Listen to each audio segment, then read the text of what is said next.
یہ تجربہ ہے سال ہا سال کا کہ سورہ فاتحہ، بقرہ کی پہلی 5 آیات، آیت الکرسی، قل یا ایھا الکافرون، قل ھو اللہ احد، قل اعوذ برب الناس، فلق، قل اعوذ برب الناس، یہ 7 بنتی ہیں۔ یہ 7 کو 7 دفعہ پڑھ کرنا، اپنے سارے جسم پر پھونک مار لی جائے، ہاتھ پھیر لیا جائے نا، اللہ کی مہربانی سے کوئی بیماری اس کے پاس نہیں آتی ہے۔ میرے گھٹنوں میں درد ہوتا تھا، میں نے جب سے یہ دم شروع کیا تو اللہ کی مہربانی سے مجھے آرام ہے۔ میں ابھی تک کوئی انگریزی دوائی کھانے کا عادی نہیں ہوں، کوئی میں ٹیبلٹ نہیں کھاتا ہوں کسی قسم کی بھی۔ تو یہ جو پڑھائی کرنی ہوتی ہے نا، نبی کریم نے جو ہمیں بتلایا ہے، یہ انسان پر بڑا شاک گزرتا ہے۔ ہم یہ چاہتے ہیں کہ ہماری جگہ پہ کوئی اور پڑھ لے۔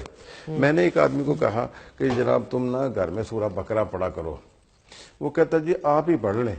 میں نے کہا مصیبت تجھے پڑی ہوئی تو پڑھوں میں؟ اللہ کے بندے گھر میں پڑھو گے برکت ہوگی، ریڈی میڈ قسم کی پڑھائی آپ کو مل گئی تو آپ نے کیا کیا ہے؟